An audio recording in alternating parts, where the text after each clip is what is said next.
il ne fait qu'échouer. Il a déçu. Comment ça? Il avait promis aux jeunes que les jeunes devraient se retrouver. Vous avez vu dernièrement. Lui-même, il a nié ses propres paroles. Le président Félix Tshisekedi avait promis à nos jeunes qu'il devrait donner de l'emploi à la jeunesse. Et par après, il a dit qu'il ne pouvait pas donner de l'emploi à tous les jeunes. Mais on parlait de l'échantillon, parce que 6 millions de jeunes, ça ne veut pas dire les jeunes dans sa globalité. Non, c'est juste un échantillon. Mais le président Félix Tshisekedi, lorsqu'il est retourné pour dire qu'il n'avait pas promis qu'il devrait donner de l'emploi à tous les jeunes, lorsqu'il dit que pour cette année, il a donné 900 emplois à nos jeunes, lui qui avait promis 6 millions d'emplois, multiplier 900 emplois multipliés par 5 ans, ça va faire 4500 sur 6 millions. Ok. Donc ça ne représente rien. Soyons conscients. Donc les prémices n'est pas bon. Déjà, c'est pourquoi nous appelons nos jeunes à être très sages et vigilants. Moi, on peut coter le gouvernement souvent. Je suis de l'UDPS, mais certainement, je dirais que le gouvernement, si je m'assume, c'est un échec. Ah bon? Je suis secrétaire exécutif de la Ligue des jeunes fédérations on a UDPS. Le gouvernement Soumouina a échoué. Vous pensez que le gouvernement Souminois a échoué? Vous êtes de l'UDPS, Souminois et de l'UDPS. Je dis, je m'assume. Accepter de négocier avec le M23, c'est accepter cette convention, c'est accepter cet accord, de céder nos territoires. Et ça n'arrivera jamais. Nous devons être préparés à faire la guerre au Rwanda. On peut changer autant de présidents de la République, mais tant que nous ne reconnaîtrions pas qu'il existait certains Congolais de morphologie toute, qui sont d'origine congolaise. Mais ça, ça ne reste plus un débat. Parce non, que c'est un débat. Non, mais excusez. le chef de l'État a dit vous étouffez cette information. Vous étouffez cette information. Ça devrait. Vous étouffez cette information. Excusez. Oui. C'est là où il y a les problèmes. Le problème n'est pas d'abord dans les minéraux. Chez nous, ici, est-ce que... Mais on peut reconnaître la morphologie nilotique, là, qu'il existe des Congolais de morphologie nilotique qui sont venus d'ailleurs, nilotique, Érythrée, Somalie, partout ailleurs, avant 1885. Est-ce qu'on peut reconnaître ça? Est-ce qu'aujourd'hui, si nous voyons un Congolais avec la physionomie nilotique, il faut le considérer comme un Rwandais, ou bien cette physionomie n'a pas de nationalité fixe que Kagame est en train de protéger? C'est des gens qui ont des acquaintances avec son rang, par exemple, de toutes. Mais c'est une abomination. Donc vous disiez que Kagame tue plus de 10 millions de Congolais pour protéger un rang humain. Voilà. C'est sérieux, c'est que vous dites sur un plateau de télé. Mon frère Kagame, c'est un sanguinaire. Kagame, on ne peut pas le suivre, c'est un aventurier, Kagame. Kagame, ce n'est pas un exemple sur un plateau de télé, nous sommes venus débattre. Je ne suis pas né à la dernière pluie. Je connais cette histoire quand les Hutus sont venus chez nous en 94.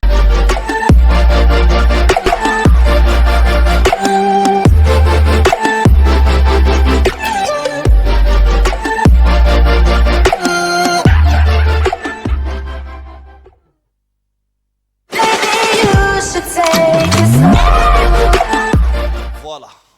Beaucoup de télévisions, Bateau et Belé, pour ne pas dire TV Moko, Bateau et Belé, vous êtes nombreux. Sous Camille Ozone, en tout cas, les gens ont mis beaucoup de télévisions et Bateau Landabiso et Belé. À Bayaka, avec les cordons Ludovic, tout mobilisé là, tous azimuts, Landabiso. Faites des vidéos, envoyez-nous les images, nous allons commencer à les balancer. Vous nous suivez à Mbujimaï, vous nous suivez au Grand Katanga aussi, vous nous suivez en Ituri, Bozolanda Biso et tout. Et puis vous nous suivez aussi dans la province de Olomami. Voilà, Olomami, où nous allons mettre même un élément. Des écologistes qui nous ont appelés, qui ont insisté, Torumeka-Koyo Kabango, pour voir aussi comment est-ce qu'ils suivent l'émission avec beaucoup d'attention. Canada, vous êtes aussi nombreux à nous suivre en Europe. Vous nous suivez aussi au biais de nos différents pages, réseaux sociaux, Facebook, TikTok, mais aussi YouTube. Nous sommes reconnaissants. Aujourd'hui, nous sommes jeudi. Et ça sera un débat intelligent avec des personnes intelligentes où je pense qu'ils vont réfléchir la République parce que tous les questions ébélées, tous les mituna et comme ces personnes sont des personnes ressources, Torotuna Bango, mituna nyosoana. J'ai sur mon plateau Évariste Tshisekedi, qui est maintenant un habitué de notre plateau, mais aussi un aimé, parce que les gens l'appellent à tout moment pour dire que cet analyste parle calmement. Dit même qu'il parle avec aisance. Évariste Tshisekedi, bonsoir. Bonsoir, Monsieur Didier. Je salue aussi mes frères co-débatteurs qui sont avec Merci. moi cet après-midi. Je salue tous les téléspectateurs qui nous suivent, partout à Kinshasa et même à l'étranger, particulièrement ceux qui nous suivent depuis ma commune, la commune de Lemba. Et je salue aussi tous les cadres militants de mon parti, le Parti Orange, le Parti des Hommes Intègres. Si vous permettez, Monsieur Didier, Allez-y. permettez-moi de souhaiter un fructueux et joyeux anniversaire Ouais. à l'excellence Patricia Ngongo Abakazi, le ministre provincial de la Santé. Ouais. Je lui souhaite une vie heureuse, que du bonheur pour toi, mon frère. Et je pense qu'il est en train d'exceller dans ce qu'il est en train de faire dans ce ministère de la Santé pour la ville de Kinshasa. Il excelle. Effectivement, il est parmi ces jeunes Oui. qui sont en train de se démarquer par rapport à la gestion de ces secteurs. Vous allez voir, il a déjà mené beaucoup des actions. Oui. Il y a même la brigade hygiène qui sera bientôt déjà sur le terrain. Oui. Je pense qu'on doit saluer et louer les ambitions et les initiatives de l'excellence Patricien Ngongo Abakazi. Très bien. Nous aussi, nous profitons pour souhaiter joyeux anniversaire au docteur et ministre Patricia Ngongo. Il était notre invité il y a 2 jours seulement. Je pense que la régie peut aussi mettre une photo de lui pour que les téléspectateurs m'ounaient quand même. Patricia Ngongo, nous te souhaitons joyeux anniversaire. Il est bel et bien ministre provincial de la Santé. Il était avec nous il y a 2 jours. Il était sur ce plateau il y a 2 jours où il a répondu à toutes les questions de nos téléspectateurs. Paix, bonheur, longévité, toutes les bonnes choses, nous te les souhaitons de la part de Vraie Version et de tous les téléspectateurs. Joël Monsoso, UDPS, bonsoir. Bonsoir, tonton Samuel. Bonne partie. Parti se posait très bien. Déjà demain, nous commençons dans les états généraux. Au président AI, Augustin Kabouya, a béni ici la fédération Nyonso, il y a intérieur comme à Kinshasa, Oui. pour que tout solo là. Oui. Makambo les changements de constitution. Donc c'est du 20 au 21. Donc déjà demain, l'UDPS se prépare. Déjà, il lobby. Donc l'UDPS fait les états généraux. Des fédérations, toutes les fédérations de l'intérieur comme de celle de Kinshasa seront sur la table pour discuter un peu comment on va entamer ce processus de changement de la Constitution. Très bien. Alors, nous pensons que nous serons là pour essayer d'accompagner ces grands partis. Namasona Bango. Boza, Baza, ils ne sont pas les seuls, hein, comprenez, on est bilingue. C'est pour la première fois que nous avons sur le plateau Owen Bosengue. Owen Bosengue, bonsoir. Bonsoir, je suis heureux d'être ici. J'ai l'honneur de saluer le co-débatteur. Et puis avec beaucoup d'estime, je suis en train de vous remercier pour cette occasion, cette belle occasion que vous nous avez donnée. Surtout que l'actualité pour l'instant est en train de chauffer, surtout pour le sujet que je pense que nous allons en parler ici aujourd'hui. Ce qui nous inquiète aujourd'hui, surtout notre base, Owen Bosengue, président de la Jurek, il est membre du sursaut national, il est proche de Martin Fayoul, ancien de l'UDPS. Nous sommes là, je pense que nous allons parler pour l'intérêt de la République. Comme vous l'aviez dit au sommaire, nous pensons que nous allons mettre nos intelligences en place pour réfléchir les Congos, ce qui nous unit. Très bien. Donc les plateaux, les décors est planté. Nous avons quelqu'un de l'UDPS, nous avons un opposant et nous avons les partis Orange qui est dans l'union sacrée, mais avec des avis beaucoup plus modérés, comme un indépendant. Je pense que le débat sera très équilibré. Alors nous commençons comme ça, la population nous regarde. Je commence par Évariste Tshisekedi. Aujourd'hui, est-ce que nous pouvons dégager les points forts et les points faibles de notre gouvernement? Quand je parle du gouvernement, aujourd'hui c'est tout le monde qui pleure. Les embouteillages, les prix d'achat, nous allons dans des festivités, le gouvernement qui est censé protéger la population. Quelle est l'évaluation que vous faites par rapport à tout ce qui se passe, l'analyse franche et correcte? Vous avez 3 minutes. Merci beaucoup, cher Didier, Samuel. Je pense que cette question est pertinente Et nous devons répondre avec beaucoup d'efficience pour essayer de ne pas être en contradiction avec le peuple, avec la population qui vit au quotidien les retombées de la gestion du gouvernement souminois. Écoutez, cher Didier, si on doit évaluer ces gouvernements, c'est par rapport au programme d'action du gouvernement. Ce programme d'action qui est basé sur la vision du chef de l'État. Là, on va parler des 6 axes que le chef de l'État avait énoncés lors de son investiture. Et je pense que c'est sur base de ces 6 axes qu'on a mis en place un programme gouvernemental. Alors, à ce jour, à plus de 100 jours déjà, nous pouvons évaluer ce programme sur chaque axe. Et il est vrai qu'en dépit des efforts qui sont consentis par le gouvernement, je pense qu'aujourd'hui, les résultats sur terrain ne sont pas bons. Là, on doit le dire. Là, vous êtes sincère. Je suis... Non, en fait, ce n'est même pas question de sincérité, c'est question de pragmatisme.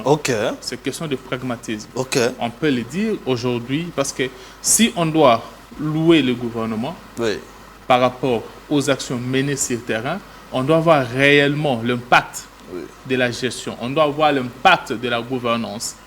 Parce que nous, le Parti Orange, nous disons toujours que nous militons pour la bonne gouvernance, la bonne gestion de la République. Vous savez, aujourd'hui, il ne faut pas venir sur un plateau de télé, dire que tout va bien, mais plutôt il faut aller vers la population, demander à la population, est-ce que ça va sur le plan social? Est-ce que sur le plan employabilité, combien d'emplois étaient déjà créés depuis le gouvernement jeudi souminois par rapport au programme? Sur le plan sécuritaire, est-ce qu'aujourd'hui il y a des avancées pratiquement par rapport à la guerre de l'Est? Est-ce qu'il y a des avancées? Aujourd'hui, on peut se dire que la population congolaise est tranquille. Est-ce qu'aujourd'hui, on peut se dire que sur le plan sécuritaire, la situation de Mobondo dans les Kwamoud a été maîtrisée? Ce sont des vraies questions qu'on doit se poser. Et vous pensez que ces questions-là, vous répondez que ça ne va pas? Écoutez, je ne suis pas ici en train de nier les efforts qui sont en train d'être consentis par les gouvernements pour apporter la solution à ces problèmes.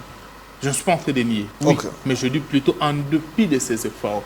Jusque-là, les résultats n'est pas encore positifs. Donc, on doit pousser notre gouvernement. Oui, c'est notre gouvernement. On doit les pousser à travailler pour soulager la misère et la souffrance de notre peuple. Très bien. Owen, vous êtes de l'opposition. Je pense que cet avis ou les dires des varistes vous donnent une belle balle. Quelle est l'analyse que vous faites? J'aimerais aussi vous demander quels sont les points forts que vous dégagez et les points faibles. Non, merci. Par rapport à l'avis du bien-aimé Évariste, moi je ne pense pas qu'il m'a donné une belle passe. C'est ça la réalité. La conscience collective reconnaît que Félix Tshisekedi, depuis ses débuts jusqu'à présent, il ne fait qu'échouer. Il a déçu. Il avait promis aux jeunes que les jeunes devraient se retrouver. Vous avez vu dernièrement, lui-même, il a nié ses propres paroles. Président Félix Tshisekedi avait promis à nos jeunes qu'il devrait donner de l'emploi à la jeunesse. Et par après, il a dit qu'il ne pouvait pas donner de l'emploi à tous les jeunes. Mais on parlait de l'échantillon, parce que 6 millions de jeunes, ça ne veut pas dire les jeunes dans sa globalité. Non, c'est juste un échantillon. Mais président Félix Tshisekedi, lorsqu'il est retourné pour dire qu'il n'avait pas promis qu'il devrait donner de l'emploi à tous les jeunes, déjà dans ce sens-là, sur le plan de l'accès emploi, il a échoué. Sur le plan sécuritaire, regardez... Mais il devrait les donner en une année où c'était un programme quinquennal. C'est un programme quinquennal. Lorsqu'il dit que pour cette année, il a donné 900 emplois à nos jeunes, lui qui avait promis 6 millions d'emplois. Multiplier 900 emplois multiplié par 5 ans, ça va faire 4500 sur 6 millions. Donc, ça ne représente rien. Soyons conscients. Donc, les prémices n'est pas bon. Déjà. Je n'ai pas compris les calculs là que vous avez. Les calculs, c'est-à-dire cette année, le chef de l'État, le président de la République, et je respecte, a donné 900, dans son adresse à la nation, devant les deux chambres, devant les deux chambres, le président de la République a dit qu'ils ont donné 900 emplois aux jeunes. 900 emplois. Et 900 emplois, si je les multiplie par 5, parce que ces 900 emplois, c'est pour cette année ici, 2024. Non, on ne peut pas les Excusez, analyser comme ça, excusez, parce c'est que- mon analyse. Vous allez faire la vôtre. Je vous le conseille. Supportons-nous. Allez-y, je vous Voilà. protège. Ici, le chef de l'État, Félix Tshisekedi, nous sommes en train de voir, déjà vous avez vu, par rapport au premier mandat et le deuxième mandat, ici, président Félix Tshisekedi, il n'a donné que 900 emplois à nos jeunes. Lui qui avait promis 6 millions d'emplois. Déjà, au regard des indicateurs à notre possession, nous voyons que le chef de l'État, Félix Tshisekedi, il a failli dans ce sens-là, surtout lorsqu'il est retourné pour dire qu'il n'avait pas promis de l'emploi à tous les jeunes. Et mais, il dit qu'il n'a pas promis l'emploi à tous les jeunes. L'État ne donne pas les emplois. C'est les privés qui créent les entreprises, l'État organise. Mais il a parlé aussi d'une chose qui a marché, les carburants qui a baissé. Ça, vous ne dites pas? Mais je suis en train d'aller. Oui, vous m'interrompez. Il vous reste 1 minute. 1 minute seulement. Bah, donc, bref, pour être bref, je suis en train de dire ici, le président Félix Tshisekedi, il a promis de l'emploi à nos jeunes, il n'a pas donné. Soyons clairs, Félix Tshisekedi, il a échoué dans ce sens. C'est pourquoi nous appelons nos jeunes à être très sages et vigilants. Nous sommes au moment de vigilance. Regardez Félix Tshisekedi avec les deux yeux. Tout ce qu'il vous promet, il ne fait que faire des ratés. Ici, concernant les transports, il a promis pour les carburants, oui. le prix des carburants et tout consort. Il a dit, par rapport à ça, ça va permettre et tout les sociales et tout consort. Et ici, nous sommes en train de dire... Même les motards même pour les motards, oui. mais ici, nous sommes en train de dire son impact, c'est ce que nous sommes en train d'attendre maintenant. L'impact est sur terrain. Vous voyez, il y a un rabaissement des prix des carburants. Mais c'est pour cela, le président Félix Tshisekedi ne pouvait pas s'en pavaner. Parce que ça ne revenait pas de ses propres efforts. C'est par rapport au prix des barils de carburant. Ça a été baissé partout dans le monde. Comme le chef de l'État nous a dit, c'est grâce à Simi Noa, il a essayé de discuter avec Simi Noa, j'ai dit Simi Noa, la première ministre, et tout comme ça, ils ont essayé de voir dans ce sens-là pour abaisser les prix des carburants, c'est faux. Très bien. Je rappelle qu'il est de l'opposition, ON est de l'opposition, proche de Martin Fayulu. J'ai à ma droite, bien sûr, de l'UDPS, comment je peux oublier Joël Mossoso? Comment je peux oublier Owen, oui, Owen et Joël. Comment je peux oublier votre nom? En plus, vous êtes un habitué de l'émission et un ami beaucoup plus proche. Il faut pas m'envoûter sur les plateaux, chers téléspectateurs. Joël Mossoso, vous avez la parole. On dit que Félix Tshisekedi a échoué. On dit que les tableaux n'est pas ouverts. Qu'est-ce que vous en dites? Non, mais je vais répondre un peu à ce que venait de dire Owen. D'abord, par rapport aux 4500, je ne sais pas si il se base sur base... D'ailleurs, je n'ai pas compris ses explications. Ouais. Parce que le chef de l'État, il faut savoir qu'il a prêté serment au mois de janvier 2024. Oui. Et à cause de cette constitution qu'on veut changer, ça nous a pris 6 à 7 mois pour avoir un gouvernement. Et à peine nous avons un gouvernement, ça fait 3 mois. Oui. Et en 3 mois, si le président dit qu'il a créé 4500, c'est quoi le chiffre? 900 emplois. 900 emplois en 3 mois, oui. C'est quand même, ce sont des avancées. Quand on dresse un bilan, on ne dresse pas un bilan comme vous le faites généralement l'opposition sur base de paroles. Non, un bilan se dresse par rapport aux actifs et aux passifs. On a trouvé ces pays...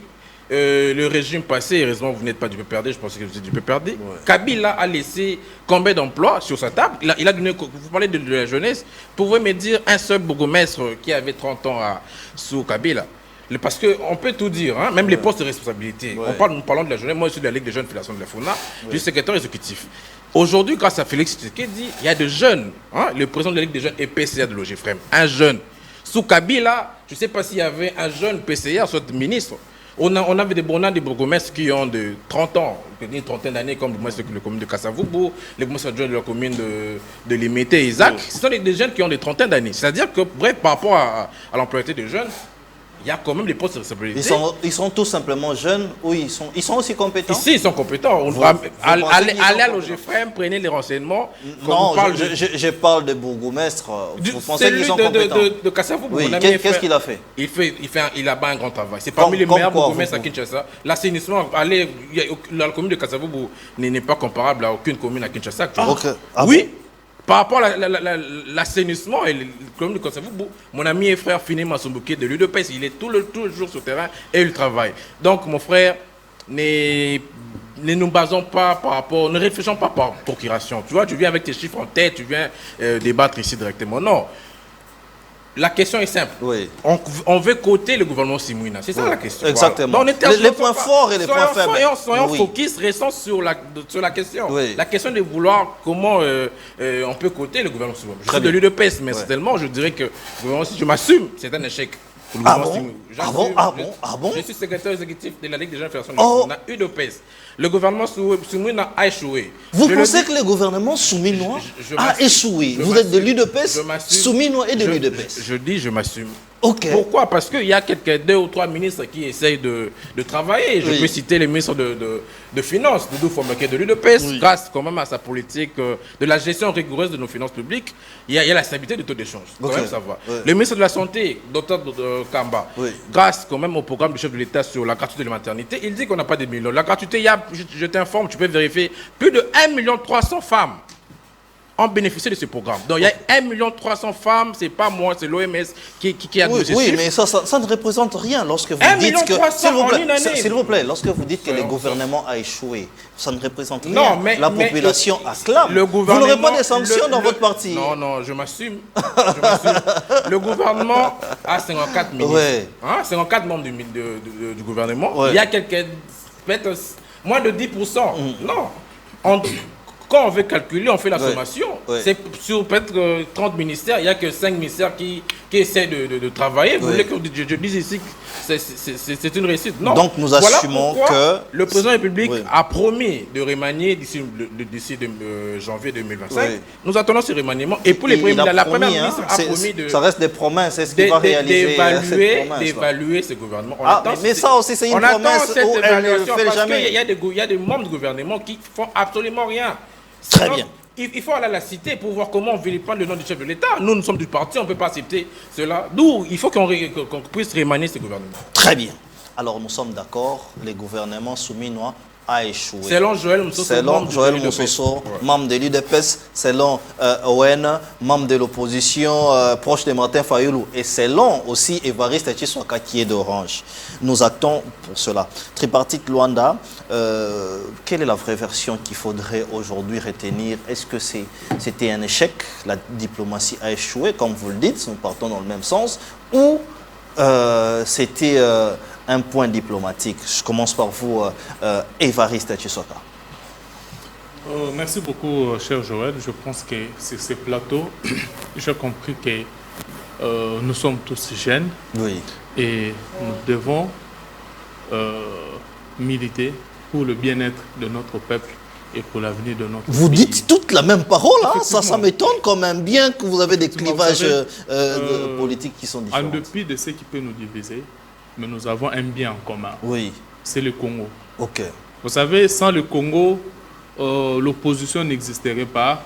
La majorité, le parti orange, je dirais que de mon frère Owen n'existerait pas. Si aujourd'hui on nous ravissait ce Congo, tout ça, ça n'existerait pas. Il n'y aura pas de l'union sacrée, il n'y aura pas de la mouka, il n'y aura plus rien. Donc nous devons protéger le bien que nous avons en commun, c'est le Congo. Par rapport à la tripartite Luanda, vous savez, il y a la version du gouvernement de Kagame, et moi je vais parler sur cette version du gouvernement Kagame. C'est sur base de cette version que je vais faire mon analyse. Allez-y. La version de Kagame, il y a le ministre des Affaires étrangères du gouvernement du Rwanda qui parle que, d'abord, la RDC devait négocier avec le M23. Et de là, je me pose une question. Quel est l'intérêt du Rwanda dans la négociation de la RDC avec le M23? Parce que si le Rwanda n'a pas intérêt, pourquoi nous envoyer négocier avec la M23? Je vais Et c'est la raison majeure même de l'absence de Kagame. Effectivement. Et deuxième chose, dans la version rwandaise, le Rwanda considère que le Wazalendo, le FDLR, d'après le Rwanda, qui existerait toujours jusqu'à aujourd'hui, et d'autres groupes armés constituent une menace pour le Rwanda. Raison pour laquelle le Rwanda doit envoyer plus de 4 000, 5 000 militaires rwandais sur notre sol pour se sécuriser. Je sais qu'en droit international, si on veut se sécuriser, on n'a qu'à sécuriser ses frontières. Justement. Mais aujourd'hui, le Rwanda veut se sécuriser en occupant les territoires chez nous. Troisième chose, le Rwanda qui nous menace aujourd'hui, il faut noter que le Rwanda joue le jeu de l'Occident. Il est utilisé par l'Occident. Parce que si réellement il y avait un problème de négociation entre nous il fait l'écoutier, le Rwanda. Effectivement, parce que le Rwanda, c'est un petit pays. Un petit pays qui ne peut pas tenir même une seule fois devant notre nation. Avec cette armée que nous avons, le Rwanda ne saura pas tenir, là je l'ai dit. Mais le Rwanda est aujourd'hui soutenu par l'Occident. Je cite notamment les États-Unis d'Amérique. Oui. Écoutez, la guerre, c'est la guerre des territoires. Mais qu'est-ce qui est caché derrière la conquête de ces territoires? C'est le minerai stratégique, les coltons, les thym et autres. Et aujourd'hui, il faut se poser la question. Qu'est-ce que le Rwanda fait avec les coltons? Quel téléphone est de marque rwandaise? Il n'existe pas de téléphone de marque rwandaise. Donc, ils jouent les courtiers. Les iPhones sont fabriqués ailleurs. Les Huawei sont fabriqués ailleurs. Mais avec les coltons du Congo. C'est là la complicité des multinationaux. Très bien. Il vous reste une minute chutée. Cette guerre, qui est une guerre d'occupation, demande à nous Congolais pas une solution diplomatique. Parce que nous avons déjà vu que la diplomatie n'a pas réussi sur ces fronts-là. Il faut une solution militaire. Comment ça, une solution militaire? Mouzé avait prédit cette guerre. Il a même dit que cette guerre sera longue et populaire. Donc, comment vous pouvez prétendre prendre la solution militaire alors que là, vous dites clairement qu'il s'agit du monde, notamment les États-Unis. Vous l'avez dit dans votre analyse très bien que ce n'est pas en fait les Rwandais qui est derrière tout ça, mais c'est les internationaux.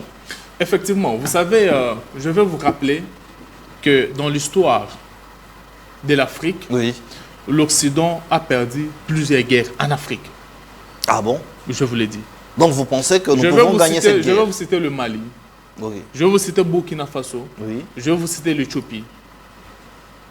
Donc, ici, il est question, comme vous l'avez dit, que cette guerre sera longue et populaire. C'est question d'une prise de conscience collective. Ce que nous devons faire, les leaders d'opinion, les gouvernements, c'est préparer notre population. Nous devons être mentalement, moralement préparés à une guerre contre le Rwanda. Donc, c'est-à-dire, on doit quitter l'étape où le Rwanda sont nos amis, sont nos frères. Très bien. Mais on doit les considérer comme de vrais ennemis. On doit arrêter ces discours que nous n'avons pas de problème avec le peuple rwandais. Nous avons le problème seulement avec Kagame. On doit dépasser cela. Très bien. Donc, déjà, on doit instruire notre population pour éveiller cette conscience collective que nous sommes en guerre contre le Rwanda. Nous préparer à faire effectivement cette guerre qui sera populaire. Et je pense que si on ira négocier, parce qu'il faut noter, entre parenthèses, il faut noter que la négociation, c'est le plus fort qui impose. Donc il y a toujours une branche de la négociation qu'il faut laisser. On doit négocier en position de force. Mais si nous continuerons à espérer négocier en position de faiblesse, écoutez, le M23, ce qu'il veut, c'est quoi? Qu'on respecte l'accord du M23 de 2009, qui demande quoi? Que le M23 devait contrôler, occuper certains territoires, commençant par l'Est jusqu'au Katanga. Et ça, je sais que le chef de l'État n'admettra pas cela.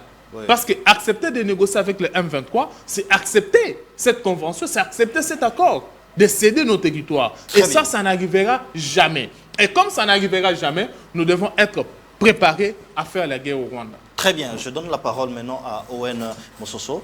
Il faut Owen pas toucher... Bosengue. C'est Owen Mososo.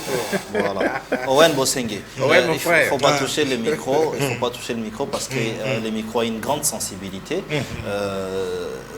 Alors Owen, vous avez suivi l'analyse de Chiswaka.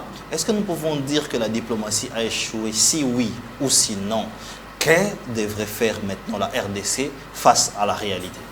Ici, la réalité, c'est que si je vous parlais par rapport aux informations à ma possession, en rapport avec l'insécurité à l'est de notre pays, je suis convaincu qu'on m'arrêterait. Comment ça, on vous arrêterait? Nous avons des informations parce qu'on a nos gens là-bas. Vous avez déjà... Il y a la faiblesse de la part de notre gouvernement dans la diplomatie. Par exemple, vous savez qu'il y a 48 heures avant les assises, avant la rencontre de Luanda, oui, que le Rwanda avait annoncé ses préalables, disant que les Rwandais ou bien Kagame participeraient dans des négociations avec la présence des M23. oui. C'est-à-dire les Rwandais avaient exigé la présence des M23 dans les négociations. Est-ce que vous trouvez ça normal? Oui, je trouve normal par rapport... C'est ce que je suis en train de vous dire. Oui. J'ai des informations. Par rapport à certaines informations que je pourrais en parler ici.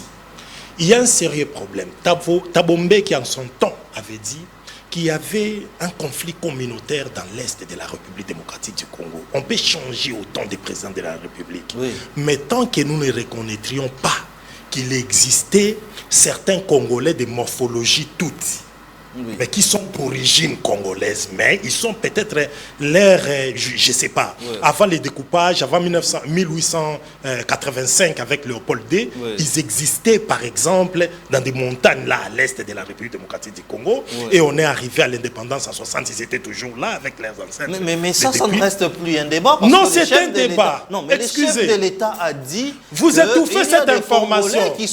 Vous étouffez cette information. Ça devrait... Vous étouffez cette information. Excusez. Oui. C'est un problème. C'est là où il y a les problèmes. Le problème n'est pas d'abord dans les minéraux. Le sérieux problème, c'est là. Et Kagame se pense comme un ayatollah de tous les Tutsis. Et ces Tutsis qui sont menacés du côté de la République démocratique du Congo, ils trouvent leur refuge au Rwanda. Et Kagame, pour protéger ces Tutsis-là, il cherche à leur créer un climat favorable de notre côté. C'est ça le problème. Lorsqu'il est en train de couvrir les M23, que non, il faut que les M23 puissent participer dans la négociation. C'est ça le vrai problème. Okay. Il y a un vrai problème. Chez nous ici, est-ce que nous pouvons reconnaître qu'il existait, je ne parle pas des Tutsis, mais on peut reconnaître la morphologie nilotique là, qu'il existe des Congolais de morphologie nilotique qui sont venus d'ailleurs, nilotique, Érythrée, Somalie, partout ailleurs, avant 1885. Est-ce qu'on peut reconnaître ça? Est-ce qu'aujourd'hui, si nous voyons un Congolais avec la physionomie nilotique, il faut le considérer comme un Rwandais, ou bien cette physionomie n'a pas de nationalité fixe? Mais ça n'est pas un débat. Pour être Congolais, nous connaissons qu'est-ce qu'il fait pour être Congolais. Non. Avoir un père ou une mère de nationalité congolaise. Le problème ici, lorsque les Ouazalendo, par exemple, sont en train d'attaquer, selon Kagame, vous venez de dire ici au sommaire, selon Kagame, lorsque les Ouazalendo et les autres sont en train d'attaquer, ils attaquent des Congolais, des Tutsis Congolais. Ils sont attaqués, ils sont menacés, ils sont tout consort. C'est pourquoi, pour se protéger contre les Ouazalendo qui représentent un danger contre son régime de Tutsis, ils attaquent aussi, ils soutiennent la rébellion des M23. C'est ça le vrai problème. Moi, j'ai suivi Kagame le dire. Il n'y a pas mais vous pensez que Kagame peut dire la vérité? Ici, je te donne la version de Kagame. Oui. Je t'ai parlé de Tabombe qui, quand il a parlé des conflits à l'est de la République démocratique du Congo, moi, ma seule question, c'est que j'aimerais que la population congolaise et les intellectuels qui sont sur la table ici puissent réfléchir un peu. Est-ce qu'il existe des Congolais? Est-ce qu'on peut reconnaître qu'il existe des Congolais de morphologie nilotique? Non, mais ça, ce n'est pas le débat, parce que le chef de l'État même dit mais que vous pensez notre conflit avec... Non, des Congolais, par exemple. Non. Et puis, pour être Congolais, c'est la nationalité. Excusez-moi, frère. Oui. Banyamulenge n'est pas une race ou un rang humain. Banyamulenge, c'est une tribu qui tire son origine du Rwanda et tout consort. Ici, je suis en train de vous parler de Kagame qui protège un rang humain.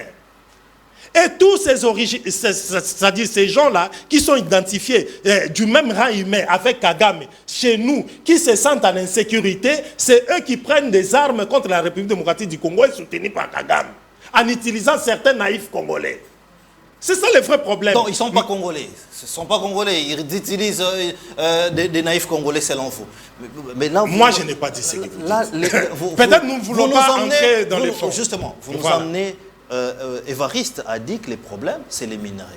Et c'est la guerre des minerais. C'est pourquoi ils sont pareils. Vous nous amenez dans la reconnaissance et autres. Lui, il a parlé des minerais. Et moi, ONG, j'ai dit le problème à l'est de la République démocratique du Congo, c'est un problème des rats humains que Kagame est en train de protéger. C'est des gens qui ont des acquaintances avec son rang, par exemple, de toutes. Mais c'est une abomination. Donc vous disiez que Kagame tue plus de 10 millions de Congolais pour protéger un rang humain. Voilà. C'est sérieux ce que vous dites sur un plateau de télé. Oui, sur un plateau de télé, je l'ai dit au sérieux. Mais c'est drôle qu'un Congolais de votre rang soit en train de dédouaner Kagame. Vous venez de dire ici qu'on cherchait à conquérir des territoires. Parce qu'il veut installer ces gens-là chez nous. C'est ça le vrai problème. Installer qui? Mais des nilotiques, là, je vous parle de ces nilotiques. Ils sont d'où? Très bien, mais ça, ils sont d'où? Ils sont d'où? Est-ce que nous devons accepter comme ça, les gens viennent et ils se disent seulement congolais comme ça? Il faudra prouver. Soit vous avez un père congolais, soit vous avez une mère congolaise, ou soit vous êtes au Congo avant 1960. C'est ça la loi. Excusez, M. Didier. Oui, il faut suivre la loi. Que dit la loi? Excusez, M. Didier. Ici, on n'est pas en train de dire qu'il a raison. On vous dit des motivations selon Kagame. Voilà. Il a dit pourquoi il soutient ces gens-là. Et vous, en tant qu'intellectuel, mais vous pensez que ces motivations sont logiques? S'il vous plaît, c'est un débat, ça. Est-ce que vous pensez que... Je repose la question. Vous pensez que Kagame est honnête par rapport à ce qu'il dit au regard de tous les rapports que nous avons? Nous avons quel rapport? Aujourd'hui, les Rwandais pillent nos richesses. D'ailleurs, il y a des années précédentes où les Rwandais pouvaient se prétendre premiers producteurs du cuivre ou iranium, chose qu'ils n'ont pas sur leur terre. Vous croyez aux déclarations de Kagame? Ici, déjà, j'étais en train de dire ceci. Le Rwanda a posé des préalables. Le Rwanda avait exigé la présence des M23 dans les négociations, pourquoi? par exemple.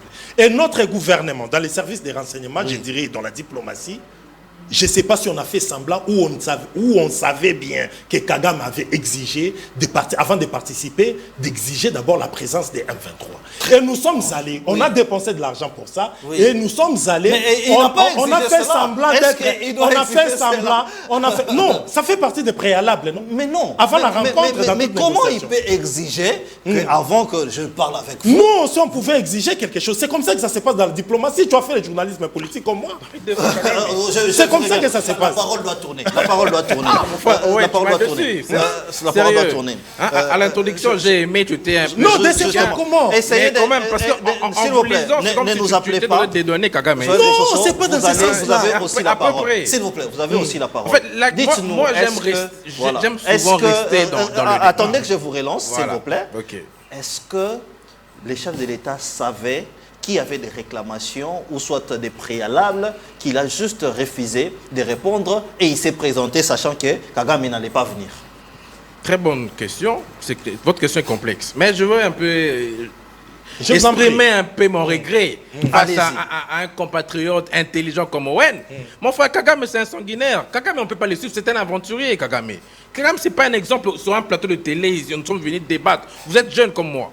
Nous sommes ici pour notre pays. Moi, je suis de l'UDPS, mais j'ai critiqué le gouvernement Kosumina. On veut rester pragmatique. Nous sommes parents aujourd'hui. Nos enfants, l'avenir de ces pays, nos enfants aussi attendent de nous que nous puissions faire quelque chose. Donc, un monsieur comme Kagame n'est pas un exemple. On ne peut même pas parler de Kagame ici. Par rapport à la tripartite, ce n'est pas un échec. Okay. C'est une victoire diplomatique pour les RDC. Pourquoi je le dis? Parce que la veille, peut-être que moi je vais donner la version, mon frère a donné la version rwandaise, moi je donne la version congolaise, selon la ministre des Affaires étrangères, il y avait quand même des négociations. Kagame avait son ministre des Affaires étrangères à Luanda. Les gens doivent le savoir que Kagame avait son représentant, qui est le ministre des Affaires étrangères. Il y avait des pourparlers en amont entre les deux partis, le Rwanda et la RDC. Oui. Et tout était normal. Il y a eu le Rwanda, c'est en chitant, vers la conclusion que le Rwanda a évoqué, c'est le problème du M23. Et nous sommes clairs. Et nous, ici, je parle, comme le président de la République a dit, notre gouvernement ne négociera jamais à genoux à main coupée avec les M23. Avec ces M23. Parce que les M23, c'est juste une marionnette. Il est téléguidé par le Rwanda. Parce que c'est pas moi ni le président de la République qui le dit. Il y a un rapport de l'ONU. L'ONU, c'est une organisation internationale grandiose qui a fait un rapport qui cite nommément le Rwanda. Le Rwanda, c'est lui qui est le pays, soit le sponsor de ces groupes rebelles. Oui. Donc, à ce niveau... Donc, vous dites que nous ne pouvons pas suivre ces revendications jamais, derrière ces M23. Parce que ce sont les frères, les Rwandais. Parce que c'est pas moi qui l'ai dit. Il y a un rapport de l'ONU qui cite nommément le nom du Rwanda comme pays agressé. C'est une victoire diplomatique parce que la guerre de Rwanda n'a pas commencé avec Tshisekedi. Ça a commencé depuis le début. Mais c'est grâce à la diplomatie et à la gestion du président de la République qu'on a cité au moins le Rwanda. Et le Rwanda tel qu'il est, il est au bout. Parce qu'un chef de l'État, nous sommes ici, nous sommes intellectuels, un chef de l'État ne peut jamais modifier son programme la veille. Ça ne se fait pas. Kagame savait que le dimanche, je serai à Luanda. Il y avait même son équipe de sécurité qui était déjà à Luanda. Et tu sais qu'il dit, n'est pas allé là-bas, le président de la République n'est pas allé là-bas pour suppléer Kagame, mais non. Et ce n'est pas par le demande de la République démocratique.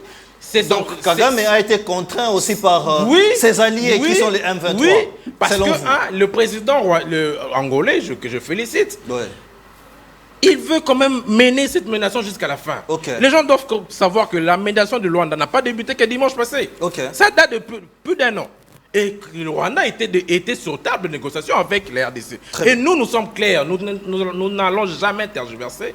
On ne négociera jamais avec le M23. Parce que notre agresseur, c'est le Rwanda. Alors, entre-temps, qu'est-ce qu'on fait? Parce que les M23 avancent. Ils avancent où? M23 comme non, mon frère, la guerre, il y a 4 fronts. Je vais conclure par là. Il y a le front médiatique, vous avez parlé de ça. Il ne faut pas vous fier au TikTok. Je vous dis. Les médias, il y a la guerre médiatique. La guerre médiatique, il faut suivre les informations que nous donnons. Parce que, oui. Quelle information? Mais vous êtes congolais. Je vous dis. Il y a plus de 120 localités maintenant. On va parler de calme, mon frère. Laisse-moi finir. Excusez-moi, je vous interromps. Je suis dans mon temps d'antenne. S'il vous plaît. Justement, j'aimerais donner un point de vue. Il faut suivre les sources sûres. La RTNC. Il ne faut pas suivre, s'il vous plaît. Mais oui, c'est la chaîne nationale. S'il vous plaît, on ne parle pas de la RTNC. Vous suivez parfois les réseaux sociaux ou des médias où il n'y a pas... S'il vous plaît. On a des membres là à l'Est. Je vous ai dit, on a des informations. S'il vous plaît. Mais parlez de informations ici. Parfois, vous suivez des réseaux sociaux où il n'y a aucune source. Vous suivez un compte, demain, ces comptes n'existent plus. Il faut suivre les informations que nous donnons. Parce que nous avons des sources sûres. En chitant, je parle de 4 fronts. La guerre, je vous ai parlé, c'est un conseil, mon frère. Il ne faut pas vous fier au Twitter des journalistes. Moi, Joël, je peux créer un faux compte. J'écris non, Goma est chuter. Il y a aussi le côté économique. J'informe, grâce au ministre d'État, ministre de la Justice, il y a une plainte que la RDC a portée contre Apple. Parce que Apple fabrique ces téléphones que nous utilisons grâce à nos minéraux. Ils doivent venir acheter ces minéraux auprès de nous et non par des resellers comme le Rwanda. La guerre, nous sommes aussi prêts. Mon frère Evariste l'a dit, la RDC a une armée forte. Le président de la République, le lundi dernier, lors de son discours sur l'état de la nation, l'a dit, il insiste sur la loi de la programmation militaire. Il y a $1 milliard qui sera comme budget pour notre armée. Donc, futurologie. Il n'y a pas de problème. Gérer, c'est prévoir. Mais qu'est-ce que vous allez faire? C'est-à-dire que qu'est-ce que nous faisons dans notre temps? On chute par là, 10 secondes. Qu'est-ce que les gouvernements doivent faire dans notre temps? Mais les FARDC sont prêts. Nos militaires croyaient au moins à la médiation du Rwanda. Jusqu'à présent, les RDC croient à cette médiation. Si ça ne marche pas, alors il n'y a pas de chemin à suivre. Nous allons aller sur le front de guerre et le Rwanda sera perdant. Ça, c'est une certitude. Très bien. La guerre, ça sera contre le Rwanda ou contre... Contre le Rwanda. Parce que le M23, c'est une marionnette. C'est le Rwanda. Ok. Ce n'est pas une déclaration belliqueuse comme le chef de l'État avait dit. Vous le dites comme ça. Il a dit, après, il a dit que c'était une déclaration belliqueuse. Hein. Attendons les bons moments. Très bien. Changement ou révision constitutionnelle, nous devons en parler. Pourquoi nous devons en parler? Parce que lorsque vous suivez c'est un débat de jeunes, moi j'aime les jeunes comme ça, quand ils réfléchissent avec leur cœur et honnêteté, vous vous allez comprendre qu'il y a aussi des pics sur les origines et les nationalités. Vous voyez? Et est-ce qu'il faudrait, en dépit de tout ça, aller tout droit changer cette constitution, à dire les choses clairement, ou il faudrait maintenir cette constitution? Nous, mes invités vont réfléchir sur ça. Ils ont le temps à réfléchir. Évariste Saka, vous pouvez aussi réagir, hein, parce que je vous ai vu jeter un peu de pique lorsque les autres parlaient. Vous avez votre temps en antenne et vous avez 5 minutes. Oh, merci beaucoup, cher Samuel. Je pense que je vais, moi, ici, essayer de rebondir sur ce qu'a dit mon co-débatteur Owen. Allez-y. Vous savez, nous avons la responsabilité de donner la bonne information. Exactement. Et aussi d'éclairer l'opinion. Oui. Vous savez, aujourd'hui, on ne peut pas faire l'apologie, on ne doit pas faire l'apologie de l'adversaire.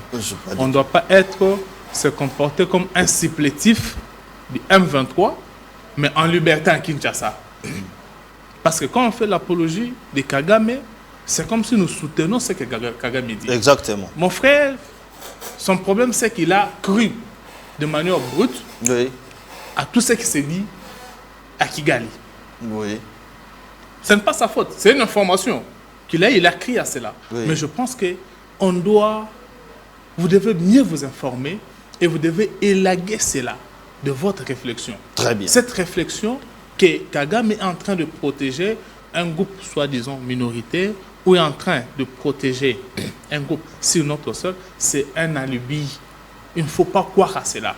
La guerre est ailleurs. Aujourd'hui, ce n'est même pas Kagame. Parce que si la RDC était en guerre contre Kagame, je ne pense pas que cette guerre pourrait durer plus de 30 ans. Aujourd'hui, c'est 30 ans. C'est depuis 1994. Oui. Ça fait 30 ans. Ça fait 30 ans. 31 Kagame ans a quel moyen financier pour tenir une guerre pendant 30 ans? Il a déstabilisé, il continue à déstabiliser l'Est de notre pays depuis toutes ces années. Oui. Et il faut comprendre que ce n'est pas Kagame, c'est la communauté internationale. C'est les multinationaux qui sont derrière cette guerre. Oui, merci beaucoup. Et aujourd'hui, ce qu'il faut retenir, la plainte, j'ai entendu dire qu'il y a une plainte qui est portée contre Apple. Voilà. Mais moi, j'appelle, avant de porter cette plainte contre Apple, mais je vois tout le monde ici avec des iPhones. Commençons d'abord par cet éveil patriotique. Voilà. N'utilisons plus les iPhones. Non, moi je n'utilise plus les iPhones. Hein. J'utilise un Google. Ça, c'est patriotique. Voilà. Parce que vous utilisez les iPhones qui sont fabriqués avec le son de mais ça, c'est vrai. Ça, c'est vrai. Ça, c'est vrai. Commençons par là. C'est pas faux. Dès qu'on retrace que voilà, nos minéraux, les cobalt et le coltan, pris à l'Est, prend tel chemin jusqu'à telle usine, si c'est Apple, on dit aux Congolais, au nom de nos frères qui souffrent à l'Est, arrêtons d'utiliser iPhone, arrêtons d'utiliser Huawei. Je pense que ça serait... Dans l'entretemps, vous faites quoi de votre iPhone? Parce que vous en avez un aussi. Non, je crois que je vais l'écraser ce soir même. Ok. Oui. Ah, vous allez écraser iPhone ce soir même? Oui, je vais l'écraser ce soir même. Sur le les temps plateaux, pour moi après juste d'enlever mes coordonnées, mais je vais écraser ce iPhone aujourd'hui même. Pour soutenir cette plainte qui est portée contre Apple. Très bien. Est-ce que maintenant il faudrait aller au changement de nos textes fondamentaux par rapport à toutes nos plaintes? Écoutez, même la Sainte Bible est écrite en différentes versions pour permettre la compréhension des uns et des autres.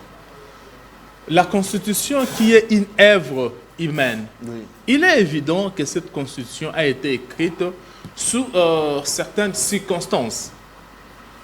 Entre autres, on devait trouver des points convergents pour mettre le différent rebelle à l'époque, le mettre ensemble, trouver une Constitution qui pourra permettre que le pays soit géré, qu'on ne donne pas plus de pouvoir au président de la République, essayer un peu de nuancer les choses. Il est évident. Mais aujourd'hui, par rapport aux circonstances actuelles, il se peut que cette constitution peut être révisée. Et moi, je l'ai dit, pendant la campagne électorale, vous avez suivi tous les candidats présidents de la République. Par rapport à la question, c'est des réformes constitutionnelles. Je pense que tous les candidats ont émis ce vœu de revoir, d'initier des réformes constitutionnelles. Disons que notre constitution devait être révisée d'une manière ou d'une autre. Et aujourd'hui, c'est cette question ne doit pas diviser les Congolais. Oui. Mais on doit se poser d'autres questions, des soubassements. Il est vrai qu'on doit réviser, on doit mener des réformes. Est-ce que c'est important? Est-ce que c'est une priorité? Oui. Est-ce que les circonstances actuelles permettent un changement des constitutions? Oui. Parce qu'il faut rappeler ici que le changement des constitutions n'est ni légitime oui. et n'est pas aussi une violation de la Constitution. Donc, il n'est pas légitime, mais il n'y a aucune violation. Effectivement. De changer la Constitution. Parce que le changement de la Constitution est une matière extra-Constitution. Très bien.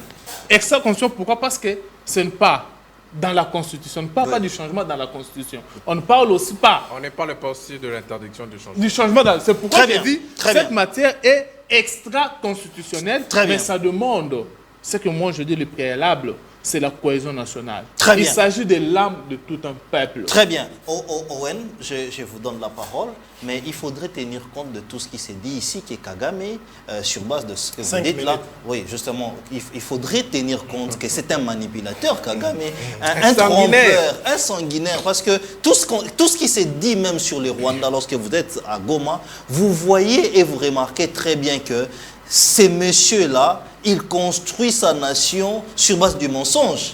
On va vous dire que ça va là-bas alors que ça ne marche pas là-bas. Il est en conflit avec même son propre sol. Est-ce que sur base de tout ça, il faudrait maintenant aller à la révision constitutionnelle et à dire les choses clairement pour que les Congolais soient dans l'éclairage? Merci beaucoup de la parole. Ici, je suis en train de regarder les bien-aimés Mososo, je regarde Evariste et vous aussi, pour vous dire que peut-être vous n'avez pas compris mon explication. Ici, la question c'est que la RDC devrait se rencontrer avec le Rwanda et le président de l'Angola à Luanda. Oui. Et Kagame s'est absenté. C'est quoi la version du Rwanda? Pourquoi les Rwandais? Non, mais nous ne voulons pas écouter cette version-là parce que excusez. c'est manipulateur. On ne peut pas écouter cette version-là. Est-ce que je sais que oui. vous êtes démocrate. Est-ce Mais que au justement, nom de la non, liberté non, d'expression, je suis est-ce que vous pouvez démocrate. comprendre? S'il Non, vous non, plaît, non, non. je suis Les gens démocrate ont et patriote rétorqué. au même moment. On risque Je de ne faire peux passer, pas. excusez, Je ne peux pas. excusez, on risque de faire passer mon message dans un autre sens que moi. Justement, c'est pourquoi Alors tu dois donner l'occasion de parler. Je dois parler. Voilà. J'ai parlé dans ces Mais sens. acceptez que c'est un menteur et un manipulateur. Est-ce que moi je suis défenseur de Kagame? Je suis congolais du Kanokinois. Justement. Je n'ai pas d'acquaintance avec Kagame. Voilà. Je vous dis pourquoi Kagame était absent aux assises de Luanda. Kagame, selon Kagame, les problèmes, vous venez de le dire, ça débute depuis 1994. Voilà. C'est un conflit entre Tutsi et Hutu. Oui. Et selon Kagame, tous ces Hutus qui se retrouvent en République démocratique du Congo représentent une menace contre son régime. Mais justement, Et c'est faux. Il faut signaler. vous dites aussi. c'est faux, c'est vrai. Oh, Mobutu a accueilli des Hutus ici chez nous en Ouais, en 4. fonction de quoi, mon Vous ne frère. voulez pas maîtriser l'histoire. Et puis, ce que je suis en train de souffrir, que ça vous dérange, c'est la S'il vous vérité. plaît. Oui, moi ça me... Bon, bref, c'est mon argument. Hein. S'il vous plaît. Moi, ça me dérange le fait que vous croyez que Kagame peut dire quelque chose de bon, alors que c'est un menteur. Moi, ici, je ne suis pas en train de croire que Kagame dit quelque chose de bon. Je ne suis Voilà. pas né à la dernière pluie. Voilà. Je suis des années 80, Bandeli Penza. Je connais cette histoire quand les Hutus sont venus chez nous en 94. Très bien. Moi, j'avais Révision mes amis ici. constitutionnelle. Révision Vous constitutionnelle. m'interrompez, je sais de quoi je parle, Didier Kanida. Allez-y. Je suis un journaliste de formation, je sais de quoi je parle. Justement, Je allez-y. maîtrise mes mots. Ouais.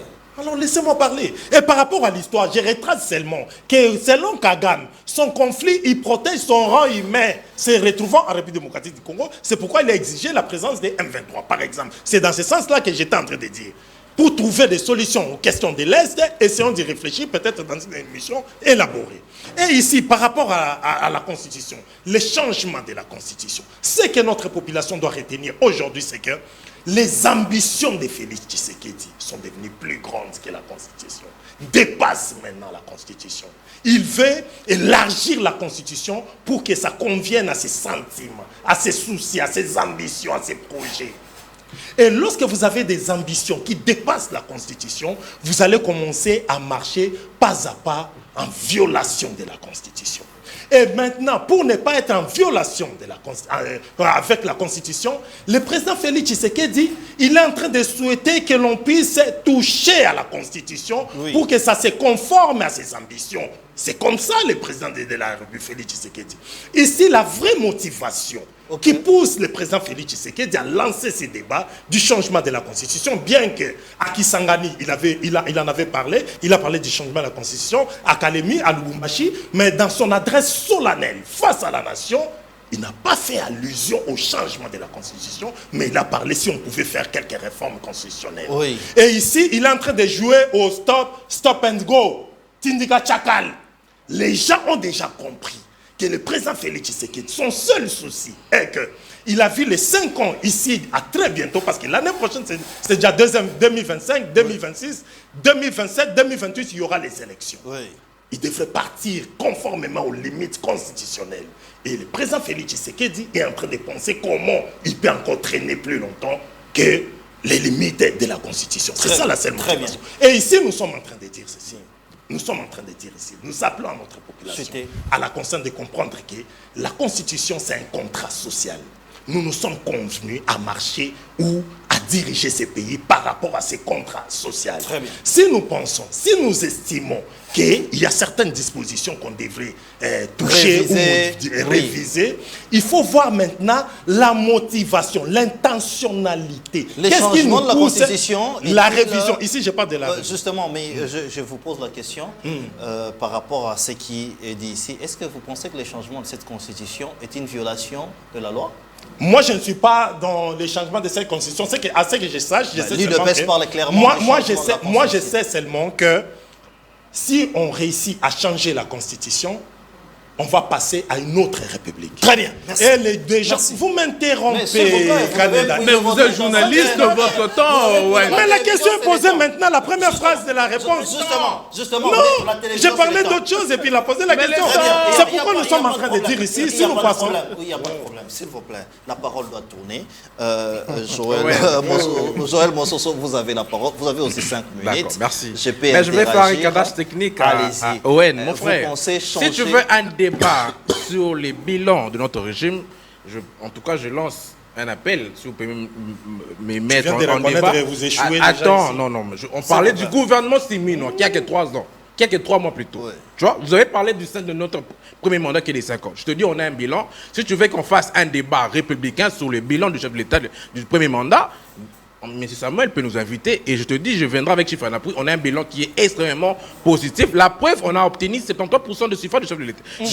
On a obtenu 73%. Ton Fayoulou que tu soutiens, qui est proche. Les 73, c'était pour de vrai. Mais moi, j'étais candidat, je t'informe que Fatih a été voté. Des machines dans des maisons. Ça, c'était un raccordement frauduleux. Des élections à 7 jours. Ça c'était un raccordement frauduleux, mon frère. Nous avons obtenu 73% de suffrage du peuple congolais. La population congolaise est derrière le président de la République, Félix Antoine Tshisekedi, je le dis et je répète. La preuve, vous voulez vous victimiser.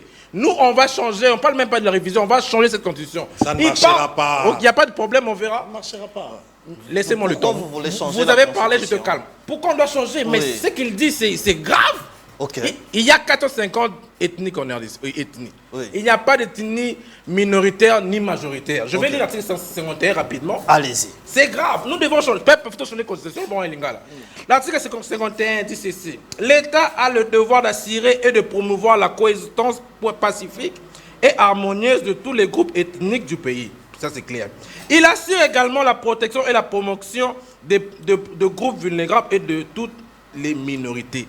De quelles minorités parlez-vous? Ce sont les Hutus et consorts dont il parle. Donc il n'y a pas de minorité. Il n'y en a pas, il y a 450 ethniques en RDC, il n'y a pas de... Voilà pourquoi nous devons changer. Parce que lorsqu'on parle à l'article 217, au nom de l'unité africaine, on peut céder une partie de notre souveraineté. Et par rapport à cette disposition, mais vous avez parlé de un changement ou la révision? Vous avez parlé, je te calme. Laissez-moi le temps de répondre.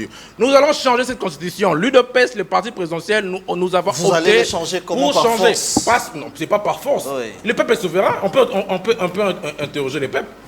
Mais lorsque vous citez des articles, s'il vous plaît, laissez-moi le relancer. Lorsque vous citez 2-3 articles, cela nécessite une révision qui vous est même permis par cette constitution. Pourquoi vous allez vite? L'UDPS n'est pas une institution. C'est un parti politique. C'est notre opinion. Oui. Le président de la République a dit clair Que ce soit Lumbashi, que ce soit Kalemi, que ce soit Kisangani, ils mettront en place une commission, mon frère. Et la commission va regrouper toutes les couches de la population. Même Fayoul aura son invitation, il sera le bienvenu à la commission. On ne viendra pas. Il n'y a pas de problème. Mais Moadef nous dit opposant comme vous, il sera membre. Adolphe n'est pas opposant. C'est vous qui donnez les titres d'opposition. Très bien, très bien, très bien. Très bien. Mais je n'ai pas utilisé mes 5 minutes. J'ai été. Vous avez épuisé vos 5 minutes. Nous allons changer à cause des choses que vous avez tout dit. Je pense que vous avez tout dit.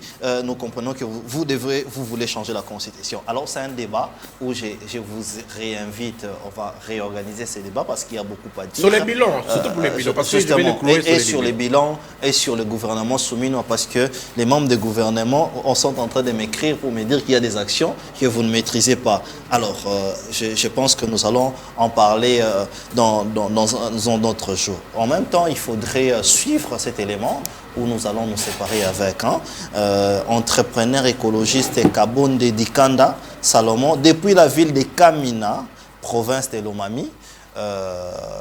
Ces entrepreneurs écologistes aussi ont des choses qu'ils disent et ce qu'ils pensent suivant. Et on se dit même au revoir par cet élément. On se retrouve demain, même heure, même chaîne.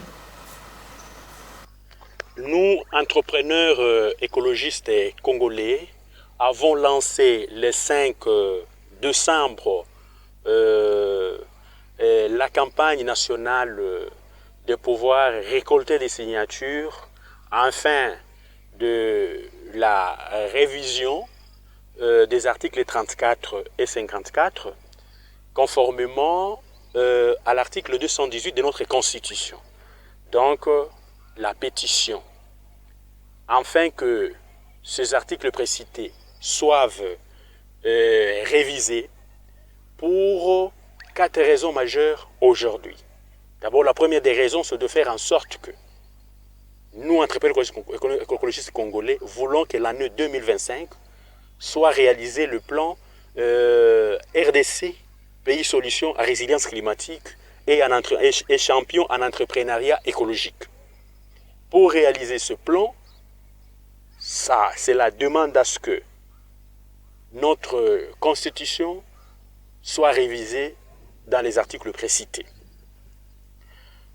Et de deux, il y a la question de résoudre le problème de la pauvreté sociale et écologique dont sont victimes le village où se font les activités minières. La troisième des raisons, c'est de faire en sorte qu'il y ait une meilleure résilience écologique. Et la troisième, c'est qu'il y ait beaucoup d'emplois créés dans les villages où se font les activités minérales. Et pour y parvenir, la loi suprême, la Constitution de notre pays, doit être aussi contraignante dans ses articles 54 et 34. Raison pour laquelle nous demandons aux jeunes entrepreneurs qui sont en train de suivre cette information, de remplir les formulaires en ligne, et nous demandons à ceux qui vivent dans les villages où se font les activités minières de recevoir avec joie les entrepreneurs écologistes qui sont en train de s'atteler à la tâche de réception de signatures, afin que, de la rentrée parlementaire de l'année 2025, du mois de mars, nous puissions déposer notre pétition, soit au Sénat, soit à l'Assemblée nationale. Car, pour des raisons si hautes invoquées,